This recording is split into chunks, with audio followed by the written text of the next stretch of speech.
Ala, pastilan. Awa. Ala.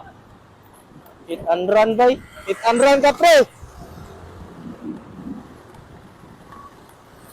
Nayo sa katsoy nga nag-mention sa ato ani, unsa di reaction nato ani. Gwapo ni siya discussan mga tsoy kay ako ga-drive ko sa akong sakyanan, ga-drive po kog motor on a daily basis sa sakyanan sa magmotor so kabalo ko sa feeling kung unsa man pag-drive ang duwa. So ato ni istoryahan.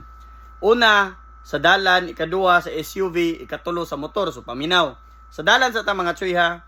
Buta nato mga tsoy, crossing mga tsoy, ana crossing. Ana lugar, crossing siya, crossing ha. Dapat, pag go mga tsoy, kung pa-straight ka, dapat naka sa fast lane daan. Ayaw dito sa pa-right nga side. Kaya nga no, right turn naman to dito. Di ba? So, katong mga pa-right pod, dito gid ang pinaka-perfect na plastar. Pero naagi mga instances mga tsoy nga, mabutang ta sa plastar nga dili angay. So, aton ang dawaton. Kaya may mga maayong driver sa tua. So, dawaton na to na. So, kamo pod mga pa-straight nga naa mo sa right, pag hinahinay mo, kaya na mga uban nga pa-right di ay, pero naa sila dito sa fast lane. So magtabo mo duwa. Diba? Sama sa nitabo ato kung pa-right siya. Diba? So mas maayo gyud nga kung pa-straight ka, paningkamuti nga diri ka sa fast lane na ka plastar. Actually, di ko sure ha kung murag free to right na di sa Baminta, dili lang ko sure. Kaya say mang shortcut man na di sa Petron pa-right, diba? Kung taga Cagayan de Oro ka.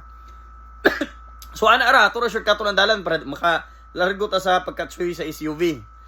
Nay nag-mention dito sa kuha, das na ay nakabasa na ko sa comment nga sala daw nilang duwa para nako mga tsuy walay sala ang motor.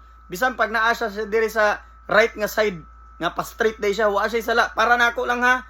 Kay di man ko magpakarong ingnon nga master kay ko, kay tsuy man gyapon ko. Ang nag-comment ato basi master kay pud siya. Kay ngano?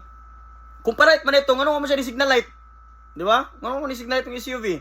Isa pod bitaw makana ko feel na ko, magmakaana gid siguro gid ko nga baguhan to nga driver. Kaya nga no, di siya kabalo mo signal light, gisundan siya ni bossing, kasi pangalan niya, boss Rasta. Wa siya ni signal light, pa-right na po siya dito sa pikas, wa siya ni signal light. Dayon, pag parking niya, wa gid ko nakita hazard. Bago lang ko nakauli mga tsoy, nagtudlo ko og driving.